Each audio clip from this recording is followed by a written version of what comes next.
Good day mga ka-sports natin dyan. PBL All-Filipino Conference 2025, January 18, mark your calendar, magsisimula na ang salpukan ng inyong mga paboritong team. Sino-sino ba ang magwawagi?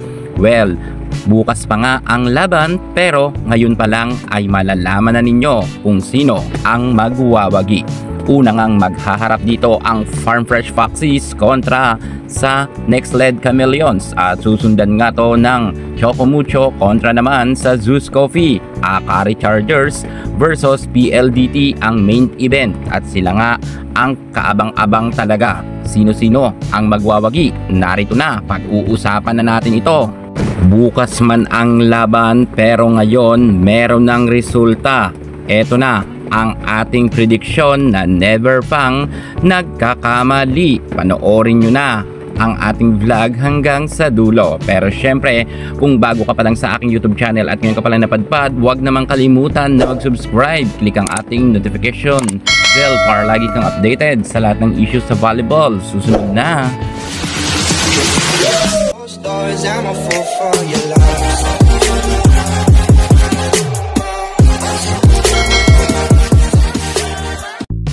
Bukas na nga ang laban muli sa PVL Second All-Filipino Conference kung saan 1:30 PM sa PhilSports Arena salpukan ng Farm Fresh Foxes kontra sa Next Led Chameleons. Sino ang magwawagi sa dalawang team na ito? Kapwa gusto nga nitong manalo. Pero sa usapin sa dalawang team na ito, sure na tayo dito 100% Farm Fresh Foxes ang mananalo. Ang Next Led Chameleons ay wala pa ngang naitatala na panalo kahit isa at sila nga ang pinaka nasa laylayan na standing. Samantalang ang Farm Fresh ay naghahabol naman para makapasok nga sila sa quarter final. At alam natin na never na nilang pagbibigyan ang Next Led Chameleons bukas na manalo pa. Sure tayo na aabutin lang ito sa third set ang kanilang laban at tatapusin to ng maaga-aga ng Farm Fresh.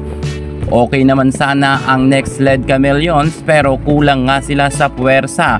Halos ito nga lang si Laika Ebon at si Permintilla ang talagang pumupuntos ng husto. Kinakailangan na meron sa kanilang sumabay na ibang players at mag-level up ang galing para matalo nila ang Foxes. Kung tutuusin, ang Farm Fresh ay isa na sa mga pinakamalakas ngayon na team dahil halos karamihan ng mga veterana ay narito na rin at marami nga silang mga nakareserba na malalakas pang players kung kaya mahihirapan ang Next Led Chameleons na manalo bukas. At kung pag-uusapan naman natin pagdating sa mga star players ng Next Led Chameleons ay talagang kulang na kulang pa talaga sila. Kinakailangan na mag-recruit nga sila ng mga malalakas na spikers kung gusto nga nilang manalo.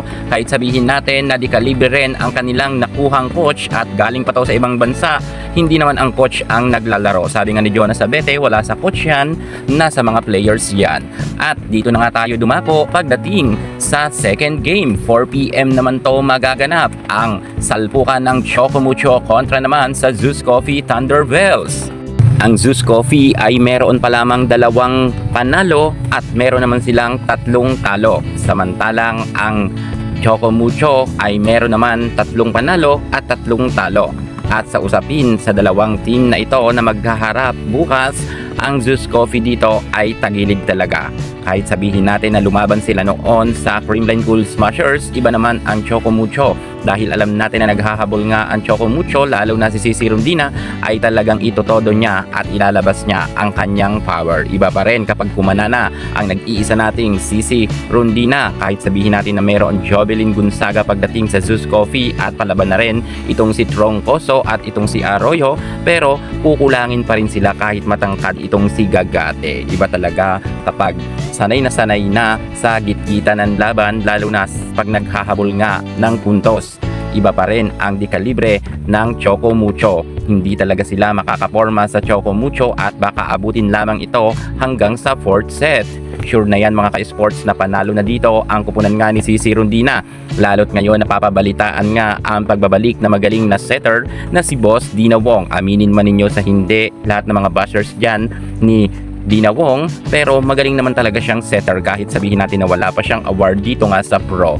At kung tutuusin, nung panahon nga na ang setter natin ay si Boss Dinawong ay mataas lagi ang standing ng Choco Mucho dahil mas may connection nga siya sa mga players. Kaya't aabangan natin ang pagbabalik ng nag-iisang Boss Dinawong. I hope na makatulong talaga siya ng husto kay Mars Alba dahil sila nga dyan dalawa ang magpapalitan bilang setter. Sa tingin ko naman talagang mapapalaban ng husto ang Zeus Coffee sa Choco Mucho, pero ito na nga, tutuldukan na natin. Ang mananalo na dito ay ang team nga ni Sisi Rondina. Walang pag-asa ang Zeus Coffee na manalo.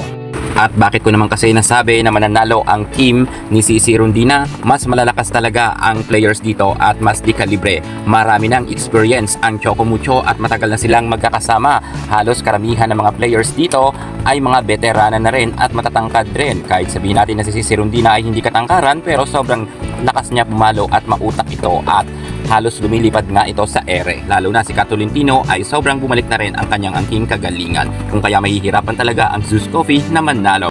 At atin naman pupuntahan ang kanilang main event na harapan, ang Akari Chargers kontra sa PLDT 6:30 PM.